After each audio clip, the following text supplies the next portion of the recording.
Bismillah ar-Rahman ar-Rahim. Assalamu alaikum, ladies and gentlemen. Welcome to this session of our Islam Study Circle. We will begin with the Quranic verse as is our usual custom.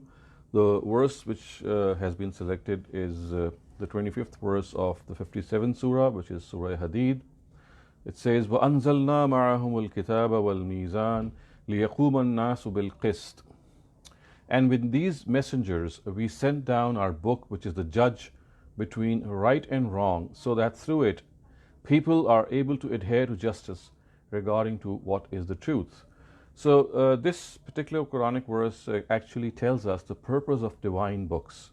So we know that the Almighty has been sending His messages, His books with previous prophets, and the books which are extant in their translations are of course the Old Testament, the Psalms, and then we have the New Testament, and besides them we have scriptures of the prophets of the Israelites and some of the other historical elements. So as far as these books are concerned, when they were revealed in their own languages, in their original languages, the purpose for actually sending them down, as this Quranic verse tells us, is that they were able to decide between right and wrong. So they were what we call Furqan, and Furqan is something which always decides between right and wrong. It is something which tells us what right and wrong are, and also it tells us that when we weigh anything in the scales of this mizan, we will be told, or we will get to know what right and wrong are.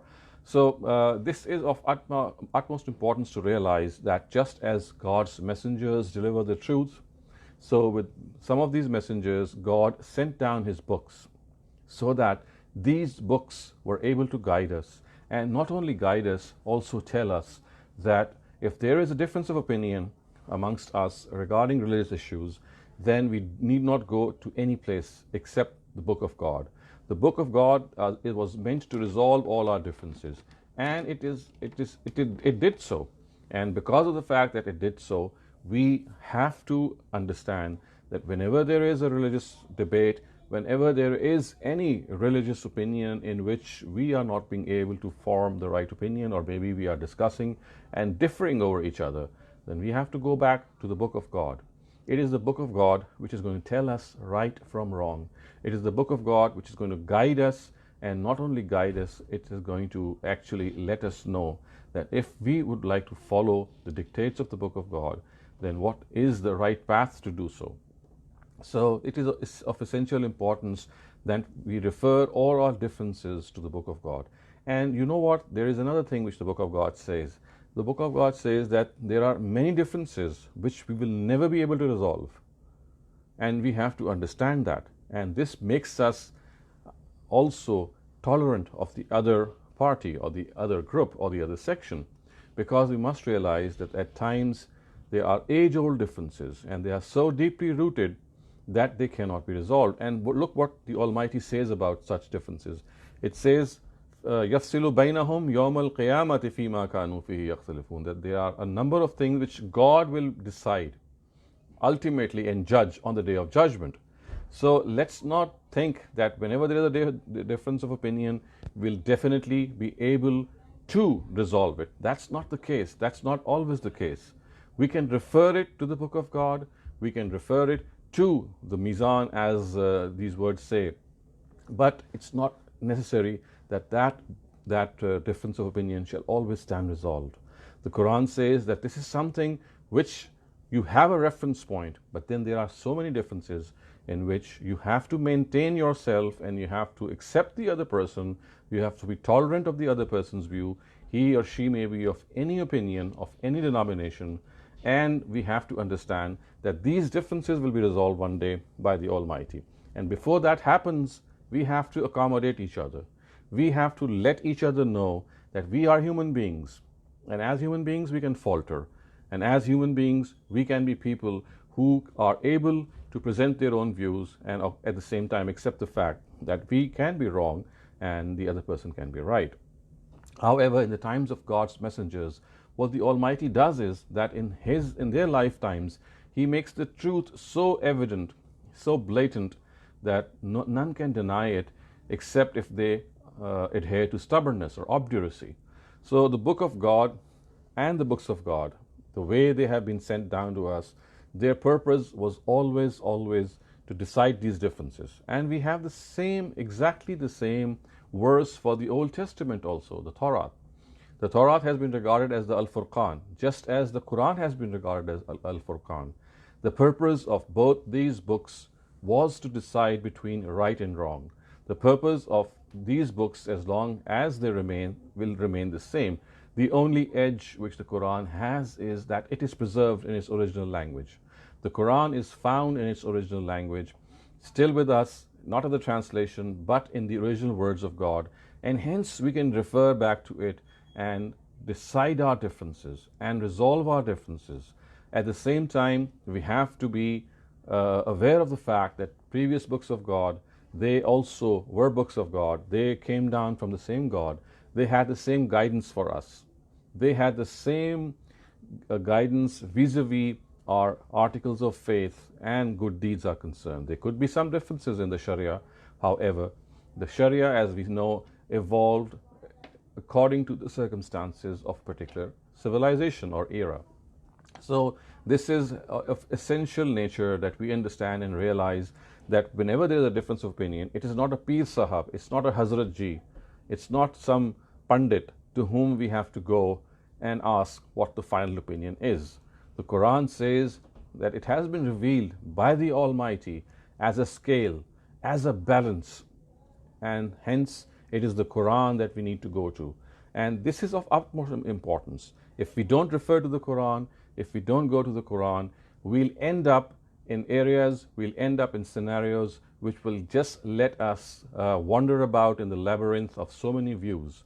So viewers, we have to understand that the purpose of the Quran is to resolve these differences, but not in all cases are these differences resolvable, as I have just said. So let us now move to the next part of our study circle, and this is the hadith of the day. This hadith has been narrated by the Al-Jami al-Sahih of Imam Muslim. It is found there, and it says, An Abi Hurayrata an Nabi sallallahu alayhi wa sallam قال لا يستر عبد عبدا في الدنيا إلا ستره الله يوم القيامة, which means Abu Huraira reported that the Prophet Muhammad sallallahu alayhi wa sallam said, on the day of judgment, God will conceal the faults of that person who conceals the faults of others in this world. So it's a beautiful advice which we have been given by our Prophet, that we have to hide faults of other people. We need not point score against people who may be our rivals, because the best way to move forward in life is to forgive and forget. And remember, the same bother that we are caused, or we think that we are caused by others, we might be doing a similar sort of bother or causing a similar sort of bother to other people.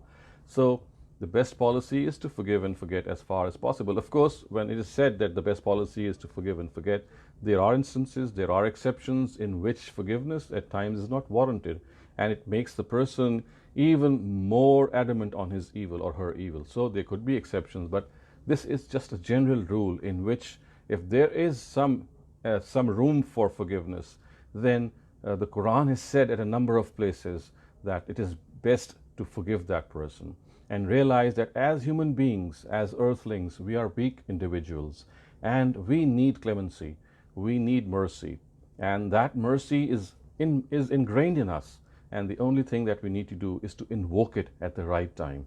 So we have to realize that forgiveness is something which really is part of our larger human scheme. Do remember that at times people do things which are inadvertent. At times they do things which they might not realize that they are doing. At times they do something out of mere mistake. So it is on such occasions that we have to be magnanimous. We have to have a large heart. We have to understand how we at times we are in a spot of bother, but look how the Almighty at times takes us out of this spot of bother. So I would like to draw your attention, dear viewers, to a very, very important incident which is referred to in the Quran, and often it is not paid attention to. So we know that what happened in the times of the Prophet once, that in Medina was that Aisha radiallahu anha, one of the favorite wives of the Prophet, she was accused of adultery, and this is something which really took its toll on the Prophet. He was extremely sad. He was taken aback. He could not bear himself with a lot of mercy. I mean, he was very merciful, but this is something which really hurt him. And as a result, there is this incident which is mentioned in the Quran and referred to in the Quran, that his senior most companion, Abu Bakr, who was the father of Aisha radiallahu anha, he actually looked after a person for his needs because he was a very poor person. And one of the people who cast these adulterous allegations on Aisha was that person whom Abu Bakr was caring for. He was a very poor person, and Abu Bakr was sort of sponsoring him. He was providing him with that scholarship so that he could prosper in life. And when Abu Bakr saw that this very person is among those people who was casting these allegations on Aisha, he actually gave up sponsoring him. He gave up, he at least thought of giving up this sponsorship. And look what the Quran said in Surah An-Nur, and he said that this should not happen, that if a person is poor and you are his caretaker and something evil comes out of that person, you stop caring for that person. No, you must continue caring for that person as far as the evil habit that has emanated from him, that should be set right in another way. But this does not mean that you deprive that person of his essential subsistence. And Abu Bakr realized this, and this is one of the golden chapters of Muslim history, that in spite of such calumny, one can only imagine if one's daughter is put through this stress. And it would be a very natural reaction if the person who is causing this stress is from amongst your own kin, or maybe someone who you know very well and you are providing for that person. But look what the Quran said. The Quran actually said, no, this should not happen, because personal needs are something which we should not deprive a person of as far as personal needs are concerned. However, if a person is doing something wrong, then that has to be actually set right in a separate way. So we have so many other examples as well, but the bottom line is that we have to move forward in life. We have to forgive as much as we can. And as this hadith rightly says, that if we hide the faults of others, God will hide our faults on the day of judgment. What a beautiful glad tiding this is, and how comforting it is to be told that if we hide the faults of others, we on the day of judgment will be among those people whose faults will be overlooked by the Almighty. So let us be among those people who have a large heart, who always think that if people make mistakes, if people are sort of rivaling us, then even in spite of this, if they deserve any forgiveness, then they should be given this forgiveness, because after all, we need God's forgiveness as well. Now, viewers, we go on to the next part of our study circle, and this is the biblical verse of the day. This has been taken from the Gospel of St. Matthew. This is verse 7, and this is chapter 7 and verses 3 to 5. So they read, "And why do you take note of the grain of dust in your brother's eye, but take no note of the bit of wood which is in your eye? Or how will you say to your brother, 'Let me take out of the grain of dust from your eye,' when you yourself have a bit of wood in your eye? You false one, first take out the bit of wood from your eye. Then will you see clearly to take out the grain of dust from your brother's eye." So again, such moving words, such prophetic words that we can only think that they can come out of the mouth of a prophet of God. So look what Jesus is telling us, that we are always critical of others. We are always finding and picking faults in others and neglecting the huge faults that we ourselves are guilty of, the huge mistakes that we are guilty of. So he starts off by saying that you take note of the grain of dust. So the other person might be having a very small flaw, but you neglect the huge flaw that you yourself have. But take no note of the bit of wood which is on your eye. So you notice the speck of dust in others, but you overlook that wood, that big piece of wood, that chunk of wood which is in your eye. So This is something which is reminiscent of every human being, my dear viewers. We all realize that as people who are given to error, to whom uh, shortcomings come naturally, all of us have this tendency of looking up towards others and finding and picking their faults. And the Almighty says that this is not the right way. If you have to pick faults, if you have to judge others, let it be your own self.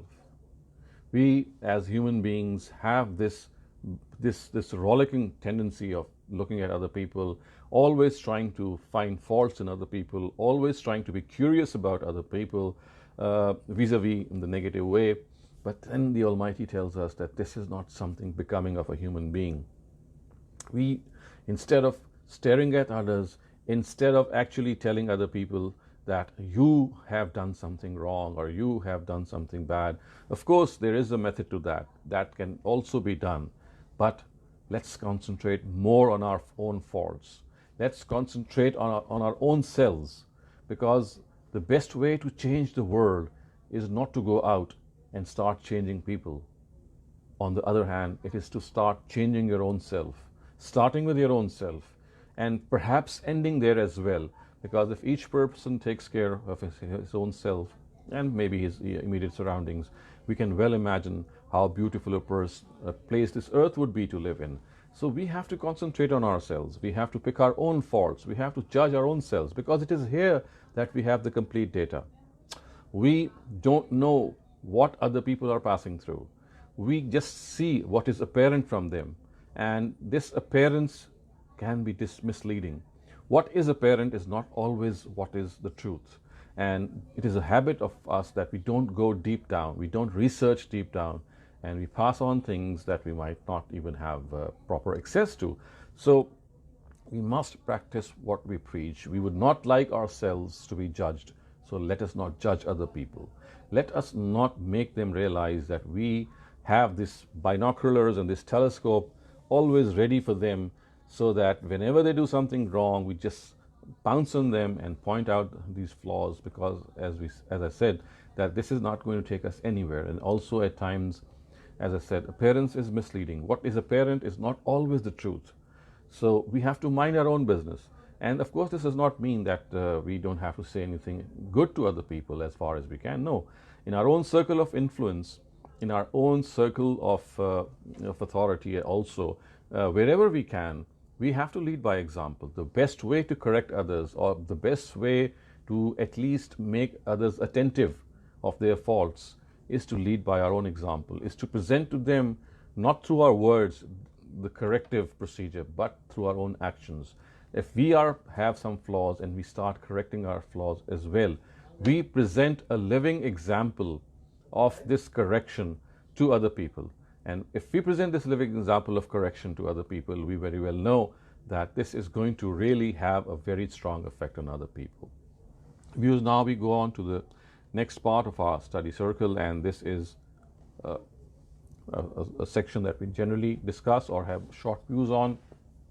And this time, the thing that we need to discuss is that how can we become more humble in life?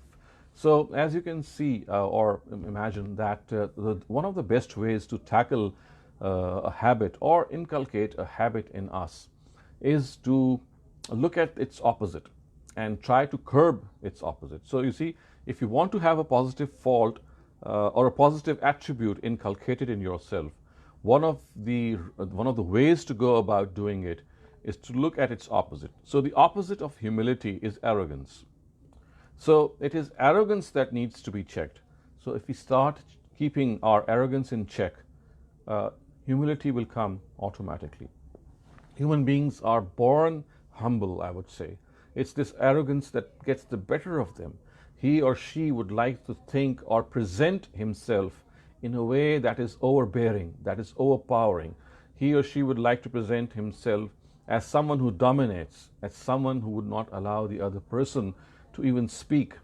So humility is something which is always difficult if that natural tendency to dominate others is not curbed.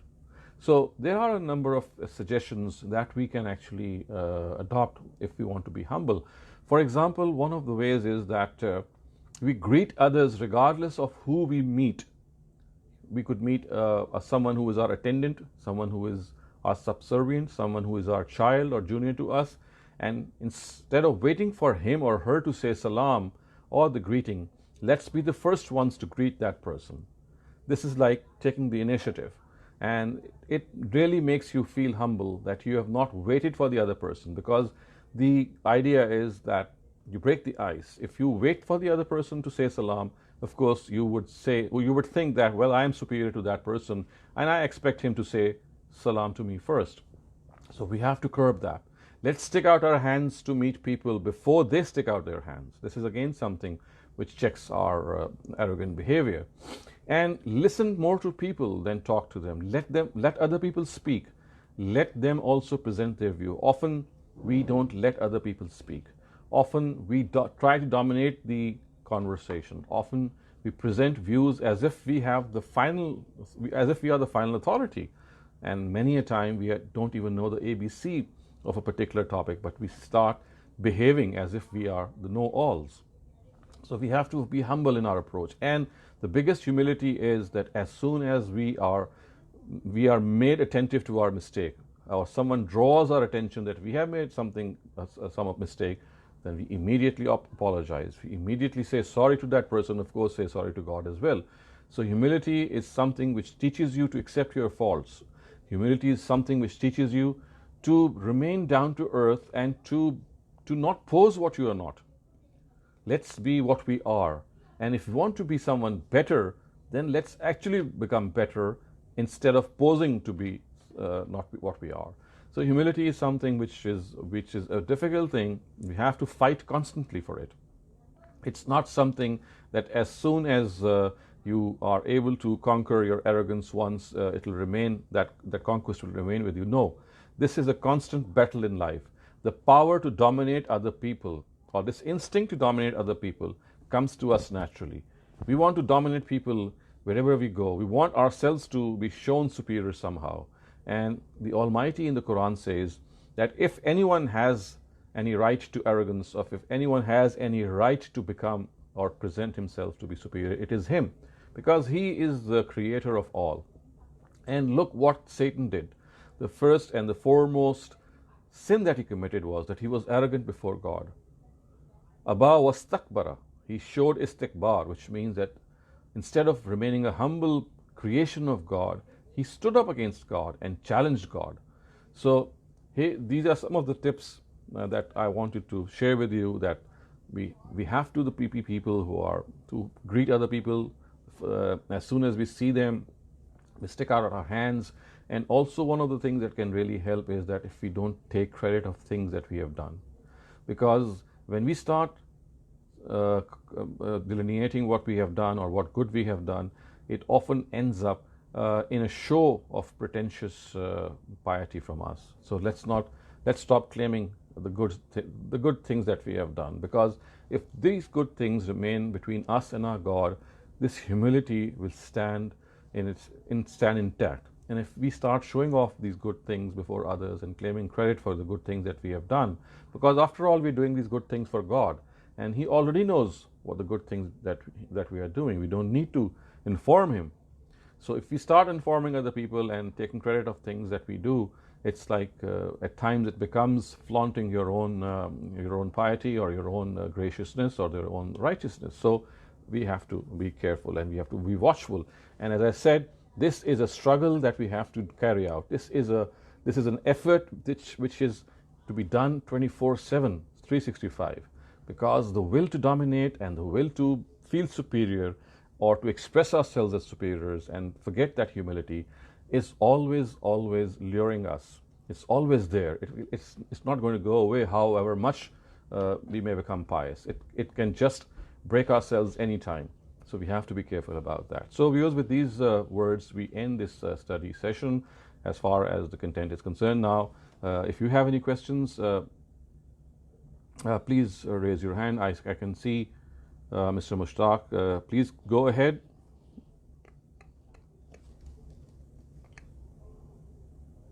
So kindly speak a little loudly.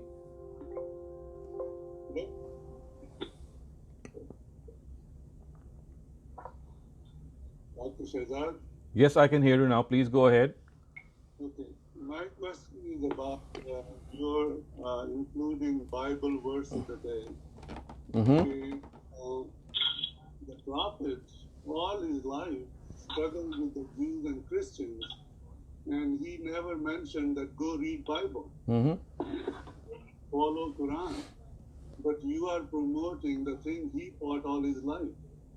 So people are questioning that what is wrong with this group? Are these people confused? Why are they promoting message that was even rejected by the prophet? And they are reinforcing that thought.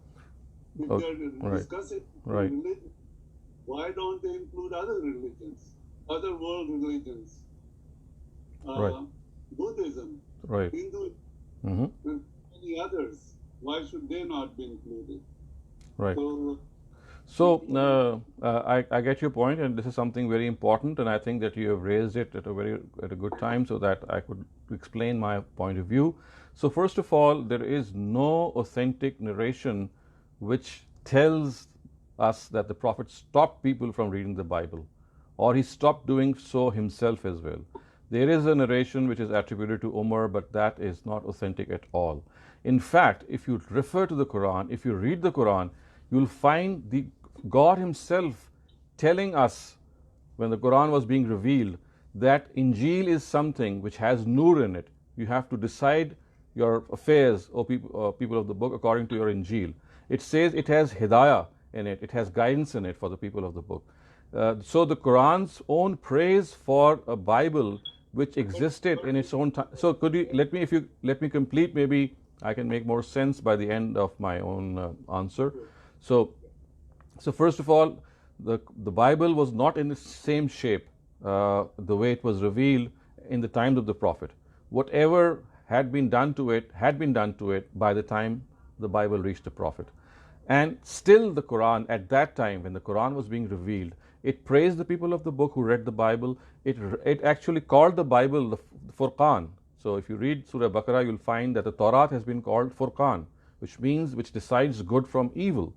It says it has hidayah, it has guidance for people.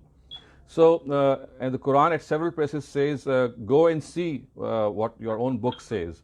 For example, there are in verses, for example, in Surah Anbiya, there is this verse which says, وَلَقَدْ كَتَبْنَا فِي الزَّبُورِ مِنْ بَعْدِ الذِّكْرِ أَنَّ الْأَرْضَ يَرِثُهَا مِنْ عِبَادِيَ الصَّالِحُونَ, that we have written in this Zabur, the Psalms, after the mention of this zikr, that people who are righteous shall end up in heaven. So I think this is a big misconception that people think that the Bible should not be read or the Prophet stopped speaking from the Bible. On the contrary, this never happened. This is just something which has become famous, and there is absolutely no authentication to it.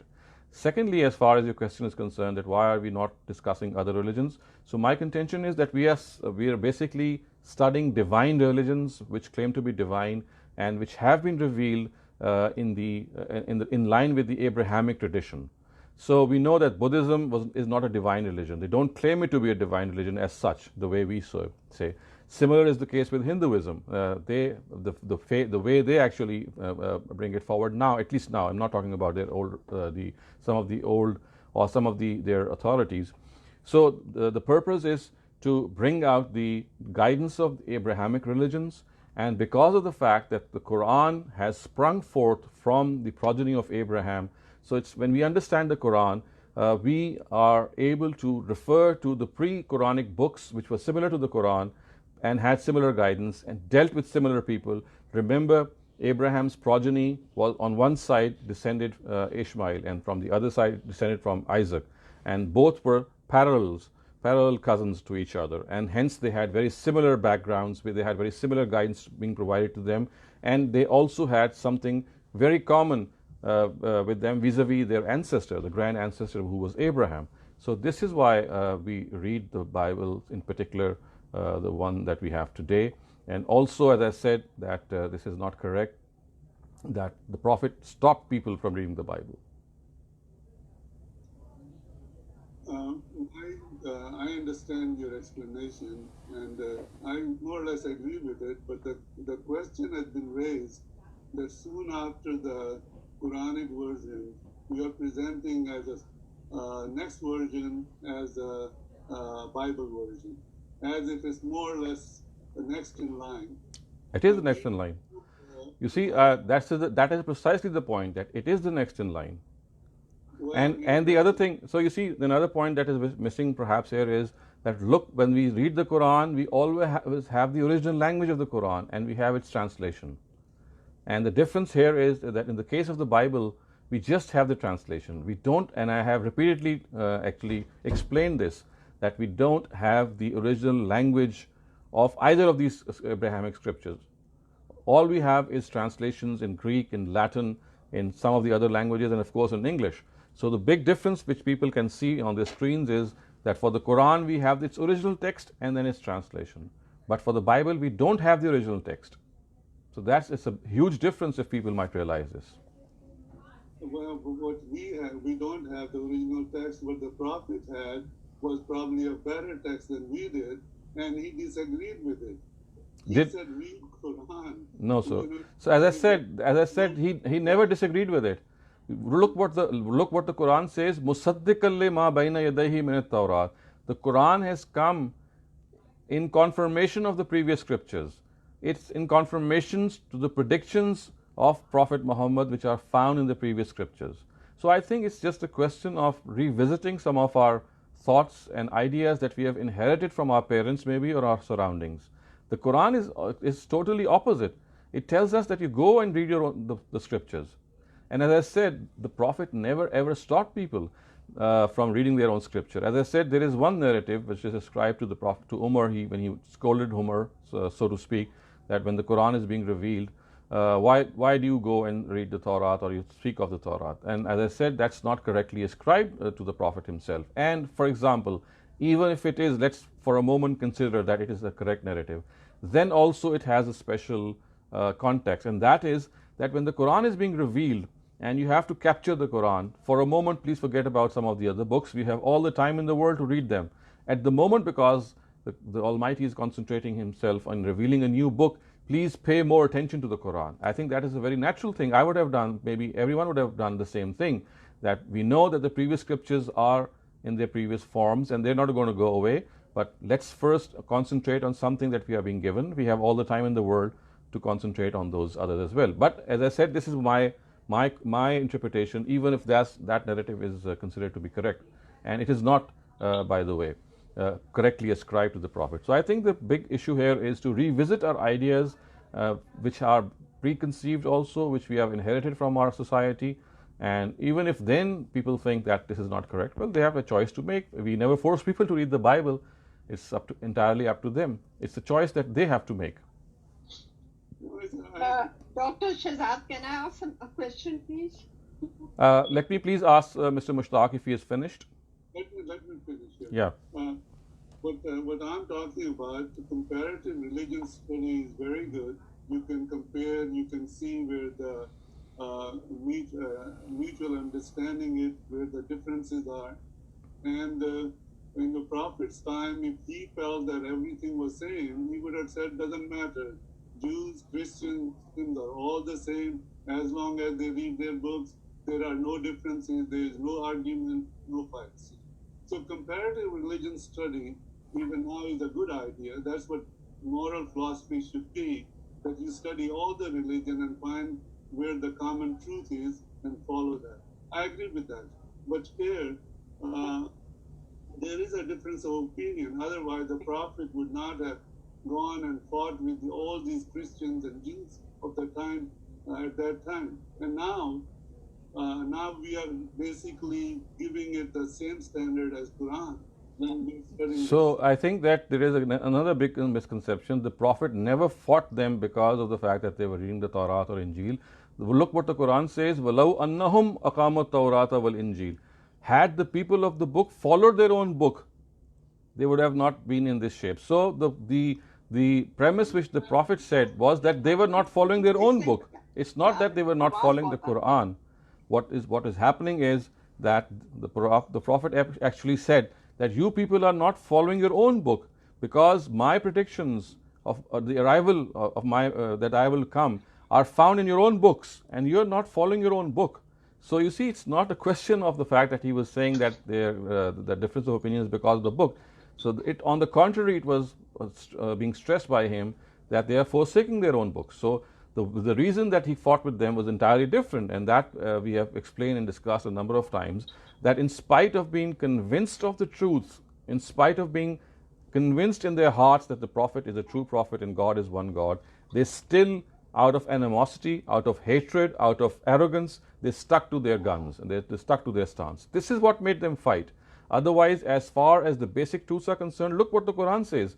شَرَعَ لَكُم مِّنَ الدِّينِ مَا وَصَّيْنَا بِهِ نُوحًا وَالَّذِي أَوْحَيْنَا إِلَىٰ إِبْرَاهِيمَ وَإِسْمَاعِيلَ, and there is a long verse which says that we have given the same religion to all the prophets of God. There has no difference between them. The only thing is that they made these differences, they created these differences and fought with each other. So you see, it was not the scripture that was causing the problem. It was the people who were wrongly following the scripture. Can I ask a question? So, Mushtaq Sahab, let us finish. If he thinks that we can go on, only then I can ask you, please. You can go ahead. Yeah. Okay. Thank you very much. Okay. Okay. So, yes, Ms. Khwaja, you can go on now.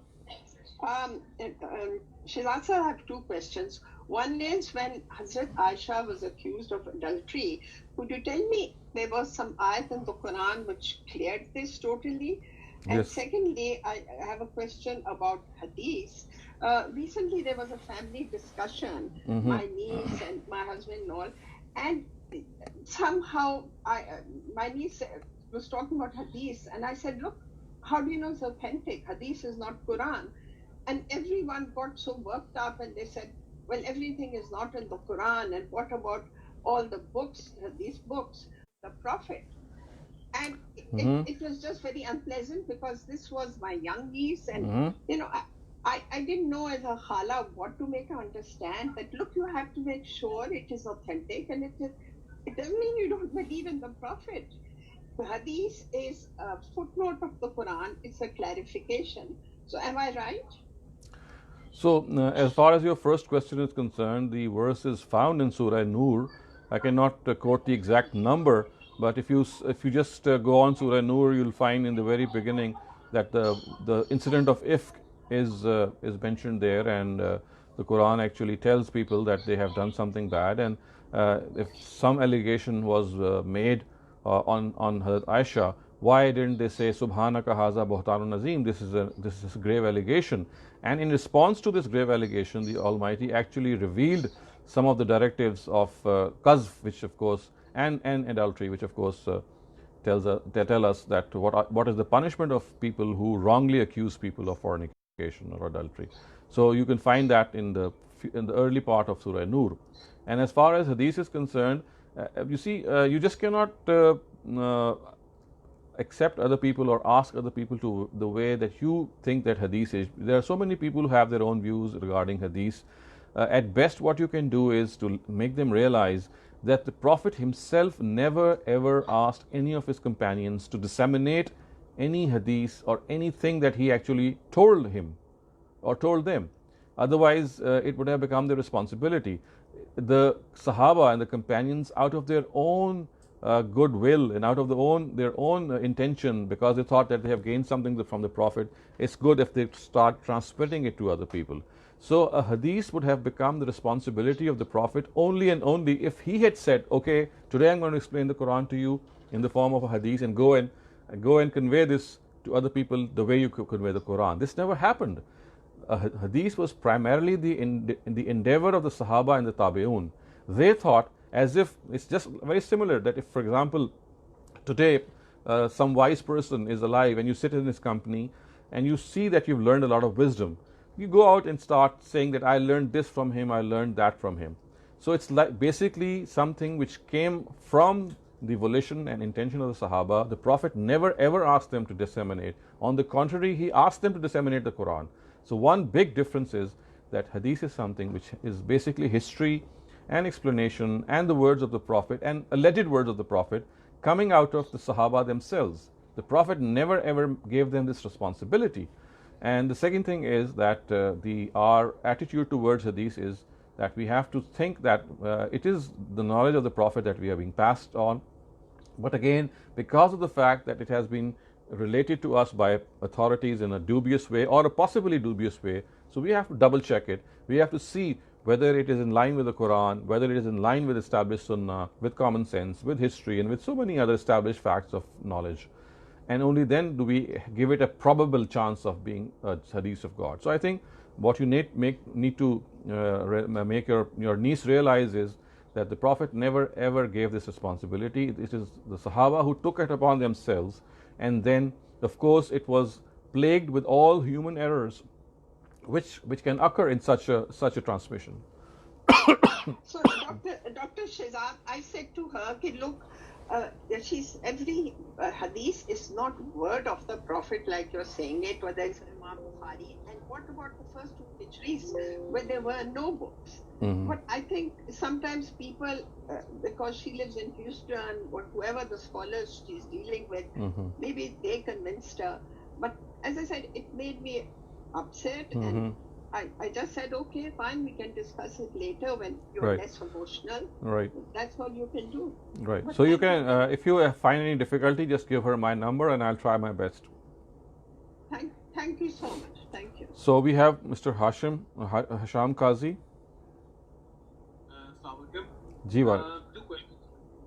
One question is in your explanation of today's lecture of the Quranic verse, you mentioned another verse. I wanted more details and the exact reference of that surah, or that verse, where you mentioned that there will still be some differences that will not get resolved. So what are those?